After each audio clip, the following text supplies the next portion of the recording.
physical energy. Let me come back. So physical energy. Let's come back. Sorry.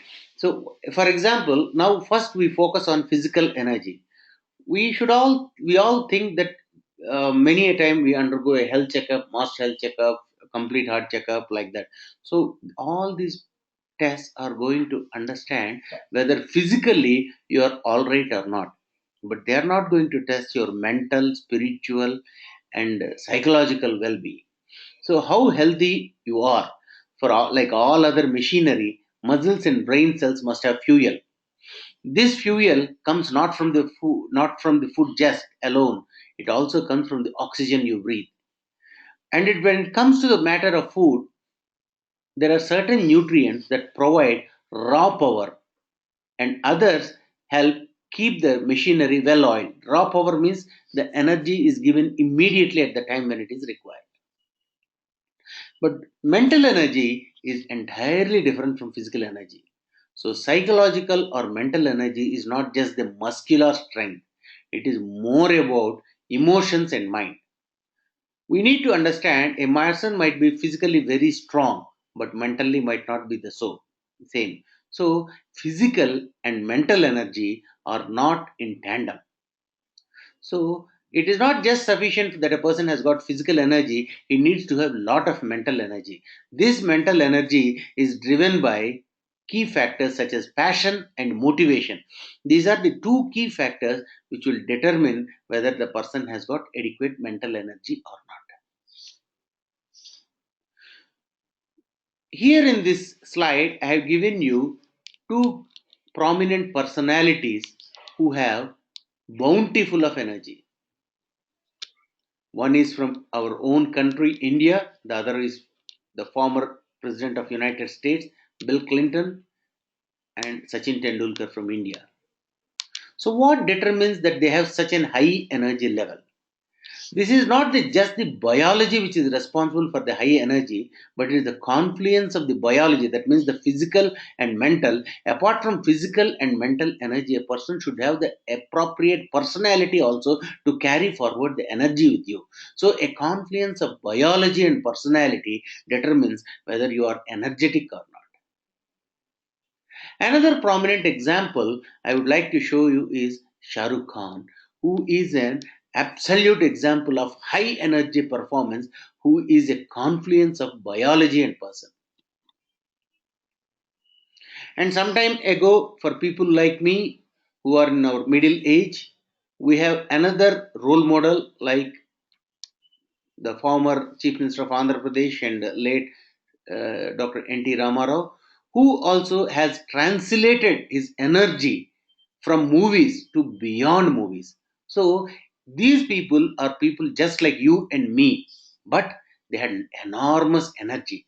This energy is not just by physical and mental, but their personality is another thing which determines whether a person has got an adequate energy or not. So now let us try to understand who are the people who are going to have the best energy. The best energy, I will show you certain key characteristics of a person who has got very high energy levels. The first is early riser. Early riser, we think that a person can wake up very early in the morning despite sleeping pretty late. He sleeps at around 11 or 12 midnight and wakes up at around 5 a.m. Another person who also parties with him till about 12 midnight is not able to wake up till 7 a.m. A person can sleep at 10 a.m. and wake up at 7 a.m. Another person can sleep at 12 and still wake up at 4. So it is not just it's not just the way how the person has been trained, but it has been shown that the biology of the person. It has been seen recently in 2011 that though people who have got the DEC2 gene and BHLHE41 gene, if these two genes are there in a particular person, these are the persons who are got early risers. We see in our own family, some people wake up late, some people wake up early. So the difference between these two people, it is now coming more and more apparent that it is not just the person, but it is based upon a certain gene which is responsible. And those people who rise early are the people who are going to perform the best. So when are you at the best? It has been shown in umpteen number of scenarios and studies that people who work the best in the morning hours, that means if you divide the day into 8 to 12, 12 to 4, and 4 to 8, and 8 to 12 p.m., 8 p.m. to 12 midnight, if you see 8 a.m. to 12 noon is the time when the person is at his best. And it is also the time when you are at the happiest. So, if a person tries to do the work during this period of the day, then this is the time when they will produce the best output.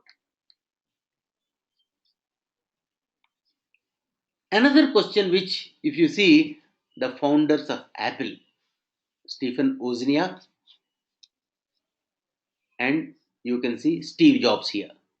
So, Steve Jobs, as we all know, is a typical extrovert.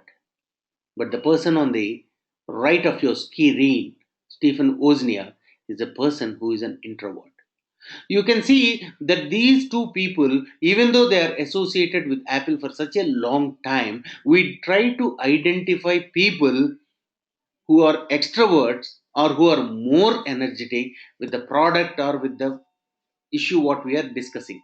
So what we need to understand is extroverts tend to have more energy, but it is not true in all the scenarios. They appear to have more energy, but certain times even introverts also tend to have energy. So the conclusion is people who are extroverts do appear to have more energy, but their level of energy is not superior to that of introverts. Now let's go on to another scenario with saps your energy. Obesity reduces the energy levels. We all know and must have experienced that as we grow in weight, we tend to develop daytime sleepiness. And if the person gains more and more weight, they can develop a clinical disease called sleep apnea. So, if a person is sitting and not doing work, we think that he might become energetic. No, not at all. Sedentary behavior begets less energy. They become more and more lethargic. So, if you are sedentary, you become more lethargic. Age and energy. This is another important scenario because when you see people who are elderly feel that they do not have adequate energy. It is an universal complaint that beyond the age of 35 years, you are not having the same energy as that when you were young. You cannot wake up for long times, and you are not so strong. And as you see, the circadian rhythm also changes. You tend to sleep earlier and wake up early. So, what you need to understand is as you age, there is a reduction of your energy, and this reduction of energy keeps you awake, and you tend to suffer from insomnia.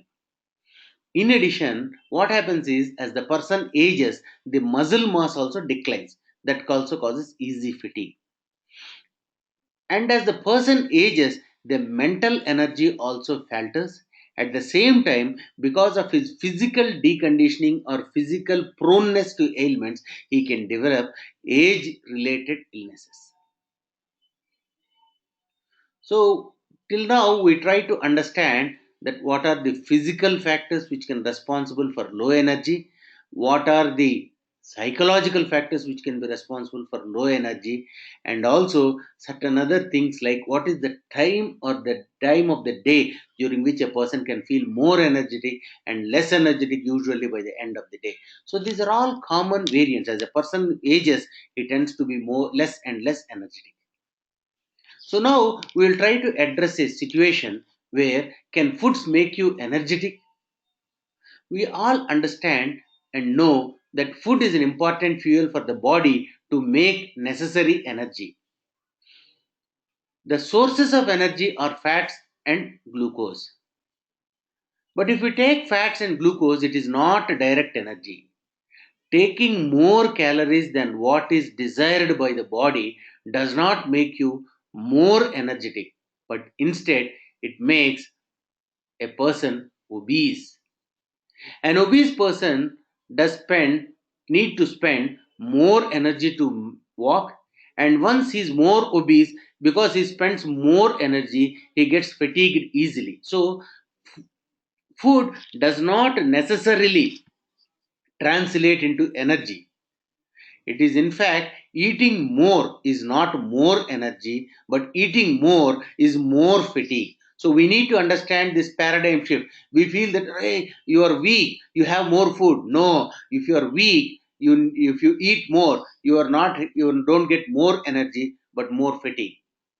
So whatever food you take, you need to quantify. For example, if you see in this plate, in a healthy plate, about one half is by raw fruits and raw vegetables, and one quarter is by grains, which nowadays many people do not take, and only one quarter by protein. So what you need to understand is 50% of your diet should come from vegetables, fruits, and grains. Proteins only one quarter. Dairy occupies about 3 to 5%. So we need to understand and follow this healthy plate to have a bounty full of energy within your body. This is not my recommendation, but a recommendation by multiple world bodies. If a person is hungry and feeling low, it is very common to take French fries, wafers, chips, and in Indian context, you got some namkeen. So all these things are empty calories. They do not add energy. They add only calories, but not energy.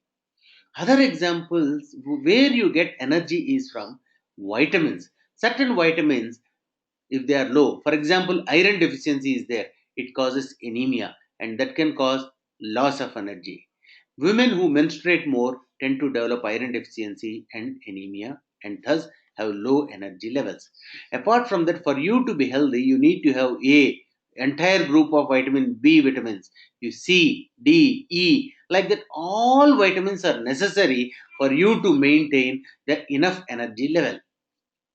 In addition, you need to make sure that your diet has got iron rich foods like greens, beans, raisins, lentils, tofu, and some fresh fruits like the prunes and beef. Beef we don't take, but it's a controversy. So there are a lot of other material which contain high in quantity of iron. So if you take iron rich foods, your hemoglobin will be better. You feel more energetic. So this is something about the diet and how to make you feel energetic. Another vitamin which is deficient as the person ages is vitamin B12.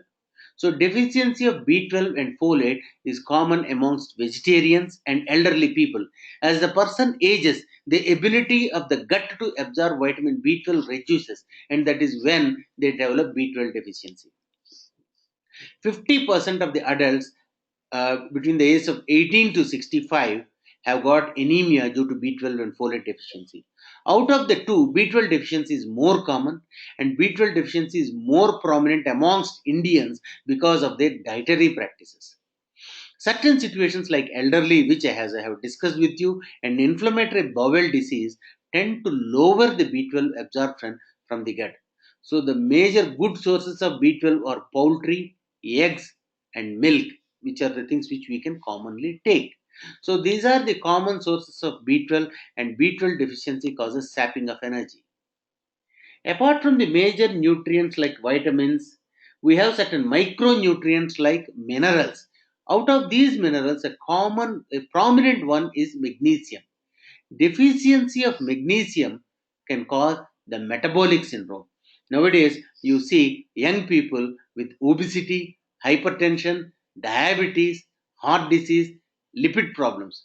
And in addition, they are prone for cancer, and women are prone for polycystic ovarian disease.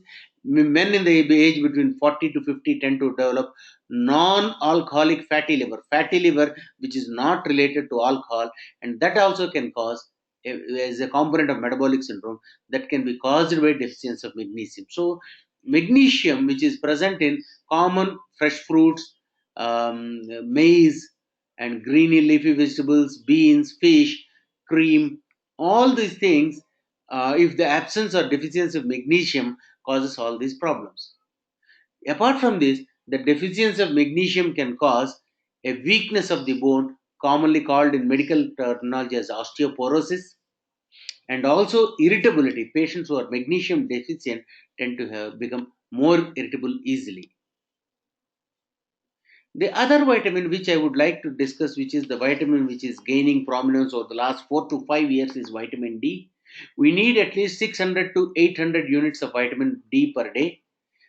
Nowadays, when we did a study of the presence of vitamin D deficiency in doctors in our hospital, and we realized that 85% of my own brethren have vitamin D deficiency.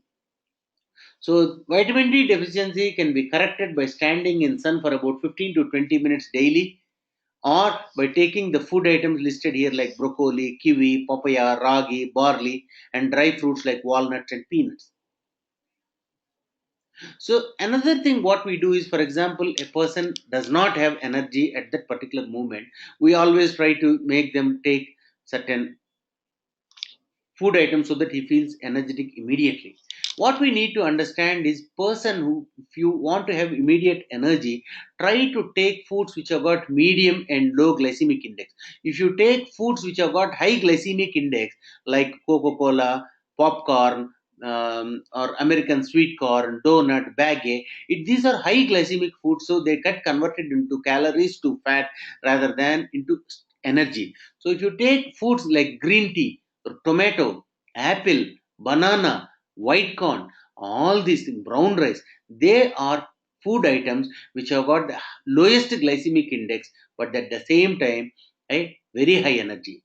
What is glycemic index means? For example, if you take a food and the consequent increase in the blood glucose level with that load of food item is glycemic index. So foods have got, sometimes eating a food can increase the glucose levels very high. Some foods can cause glucose levels do not rise so highly. So based upon the glycemic index, moderate, low, and high, three varieties of glycemic index are there. Another thing what we need to understand is, people who tend to take more fat, or sometimes people tend to take more meat thinking that they will get more energy. It is not correct.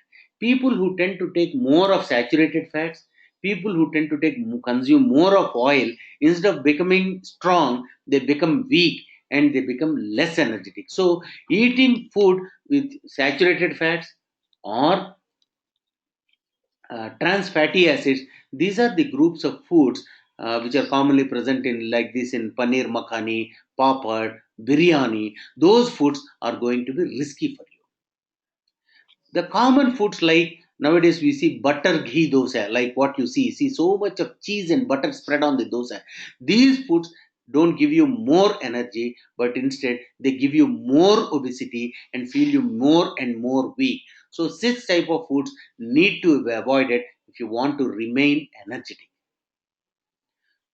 Certain foods like walnuts, beans, fish, flax seeds, these are the groups of the foods which will make you more energetic. And you will be surprised that one of the common diet which can give you most energy is water. If you drink more water, you get more and more energy.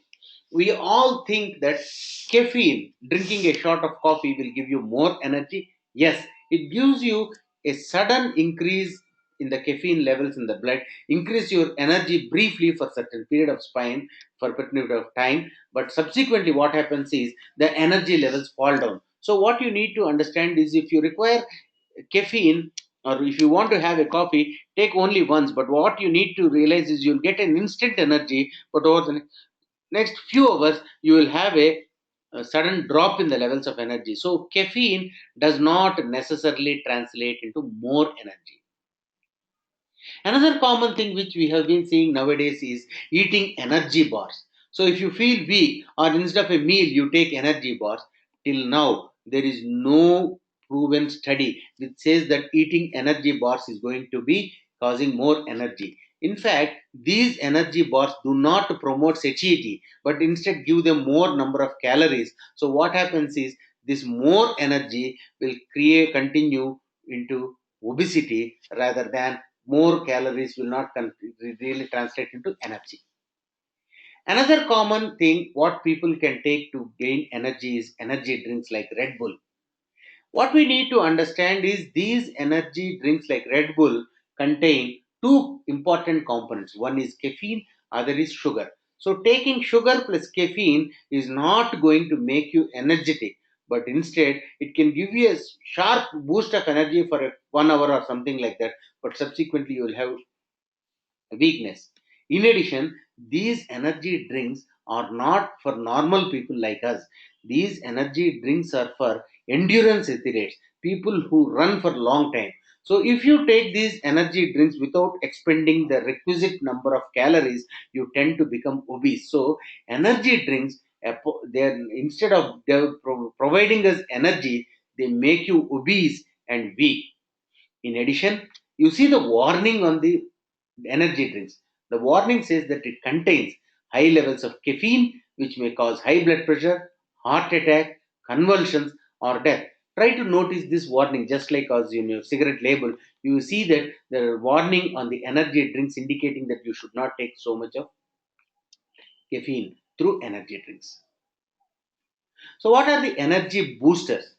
There are a lot of energy boosters like ginseng, ginkgo biloba, ephedra, vitamin B12, coenzyme Q10, creatine, DHEA. All these things have been proved, have been shown to promote energy boosting, but till now it has not been shown like that. So, they have been. That's why I put the energy boosters in inverted commas. So, energy boosters are not true energy boosters. So, what gives you the maximum energy? In order to get more energy, you need to exercise.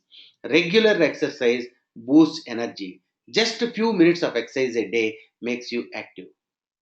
Apart from the physical benefits of exercise, it has got multiple benefits on the brain that improves the memory, it increases the length of the attention span, boosts decision making skills, improves multitasking and planning. So, you need to exercise to become more and more energetic. Normally, what we think, if you exercise more, you become fatigued. No, it is not correct. If you exercise more, you become more energetic. Exercise is the energy that replenishes your battery of energy battery. Exercise replenishes your battery energy. Another thing what I would like to discuss in this is, as you age, body becomes inactive. Inactive body means energy producing organelle. That's what those things which are present in the cells, what we call as organelle. So these become inactive. The energy store, energy producer, or the energy factory of the cell is the mitochondria. If the person is less active, mitochondria are more inactive. The less active the mitochondria, the muscles become more weaker.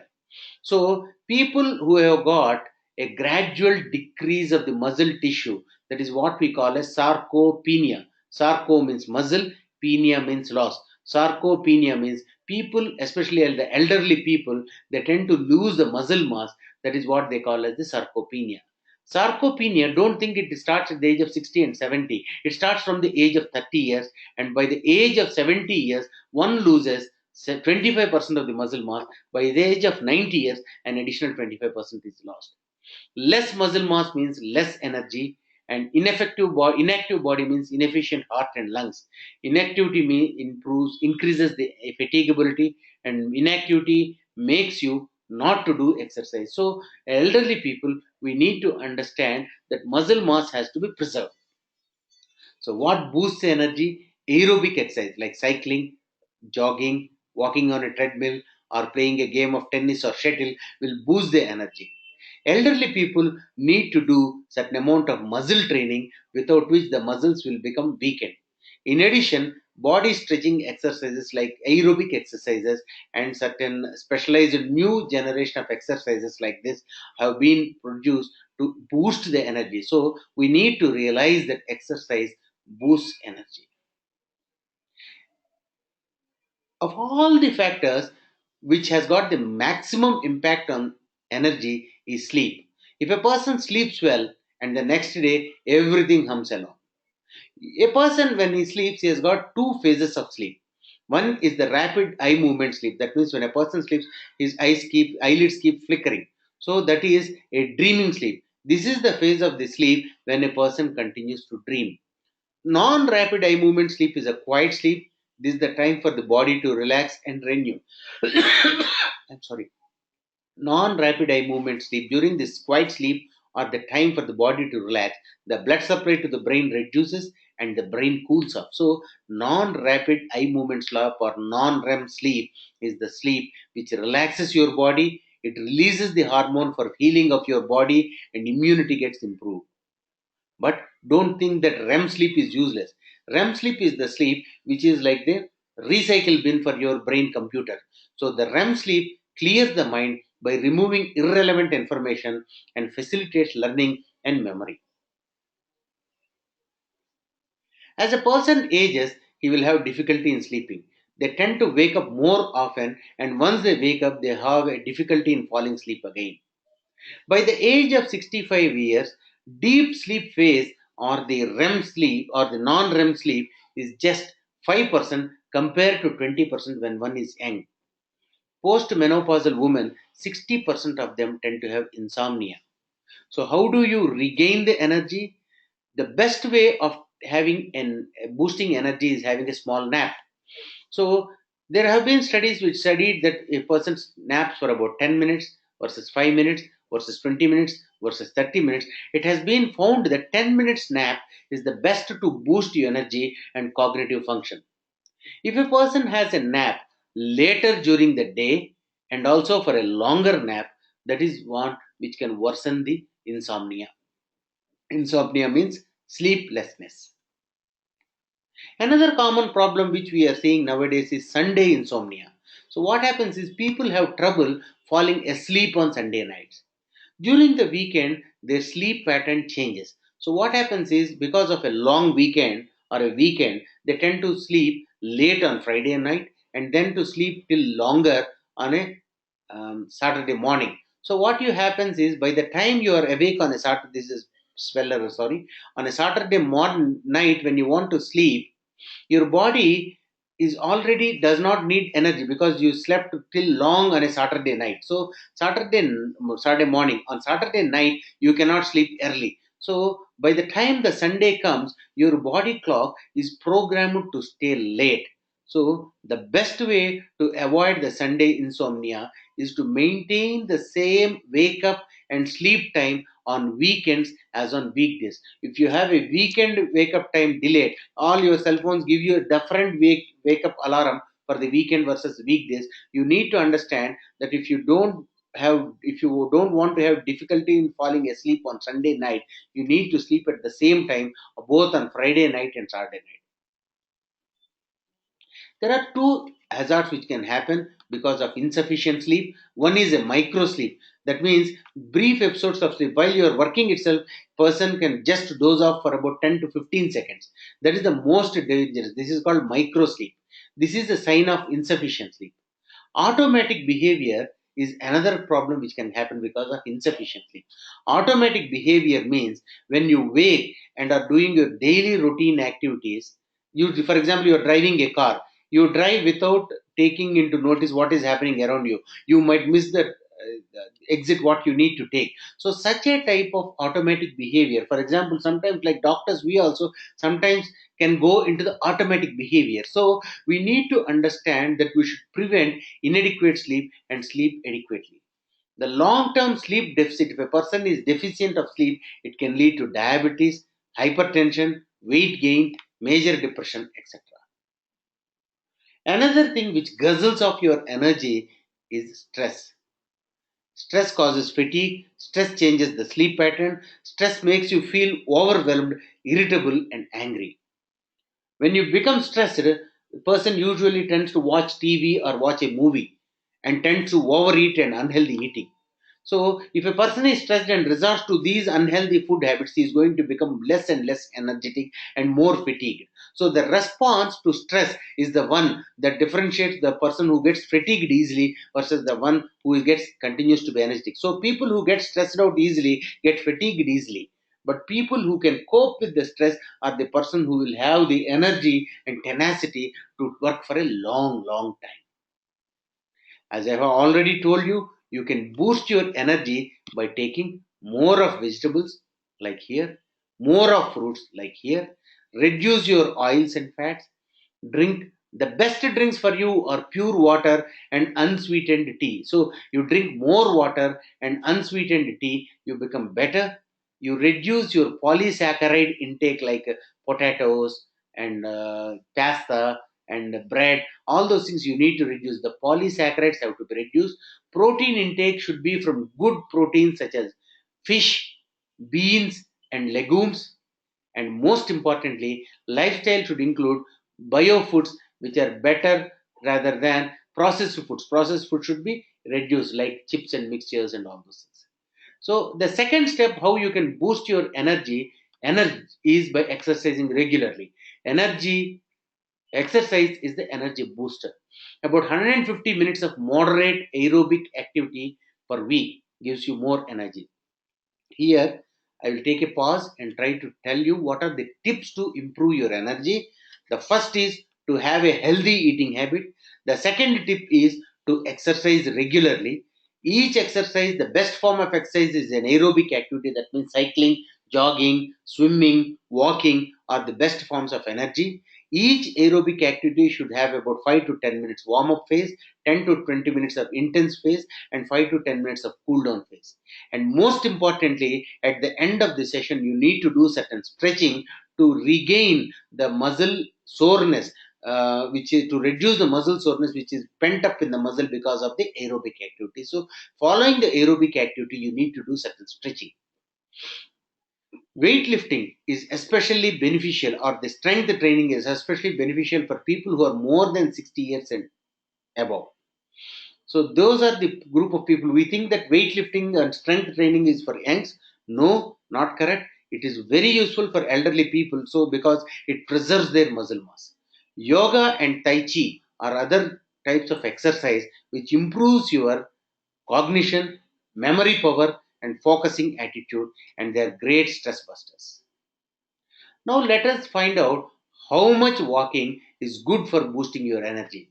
Brisk walking means walking for about 5 to 6 kilometers per hour, and it is difficult for you to measure this. So as per the minutes, if you walk between 100, at a rate of 100 steps per minute, it is a good amount of walking.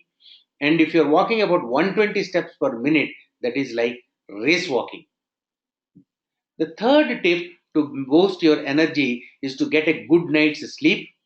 You should reserve your bed only for sleeping and not for watching TV or reading a book. Go to bed and rise up at the same time. Don't fall asleep easily and don't panic. Cool down by reading book in another room for 30 minutes and try sleeping again. So if you fall asleep easily, if you don't fall asleep, don't panic. You can go to another room, read book and come back into the bedroom and sleep. Reserve your bedroom only for sleeping and not for watching television. If a person has got a smoking habit, you should avoid smoking at night, and you should avoid exercise at night. Of all the modalities to boost your sleep, the best method is to get exercise to improve the sleeping. Even just 10 minutes of light, moderate, or vigorous activity can enhance your sleep. So, for my friends, if you're not feeling asleep, try to do an exercise. I'm sure it will bring you a lot of sleep. For example, a person has got difficulty in sleeping.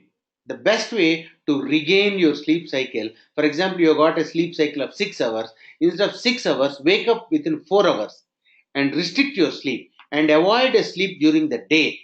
And then that will reset your sleep clock and gradually prolong your sleep cycle. From 4 hours, you make it 4.5 hours to 5 hours, 5.5 hours, 6 hours.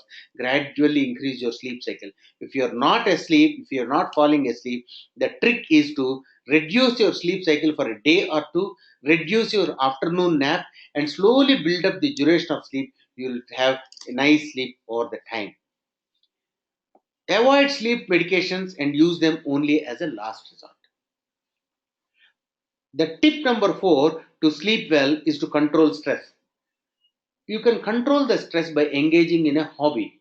It has been shown that people who engage in repetitive activities without applying their mind on that tend to get relaxed the most. So, engaging in a hobby like stitching or embroidery or weaving like this, they will reduce the stress, and it's a very good relaxant to promote the sleep. You can reduce the amount of work what you are doing.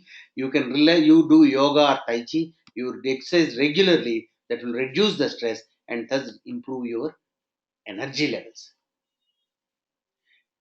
The best form or best way to do energy is not on your gym in the treadmill, but the best way is to gain the energy from your surroundings. So you should enjoy outdoors for gardening, hiking, taking walks along the beaches, etc. So nature's energy should be absorbed. So for you to absorb the nature's energy, you need to walk or do the exercise in the outdoor.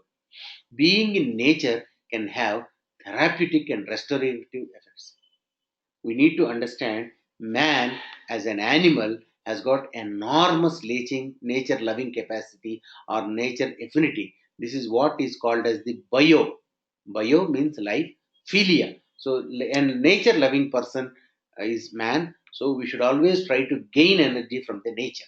So use nature walks to boost up your energy levels. Finally, to get your interest to be stimulating, you need to understand that you have to set your goals and you have to keep focused on your goals. Find out something which is stimulating and energizing. Try to focus on the priorities. Manage your time well.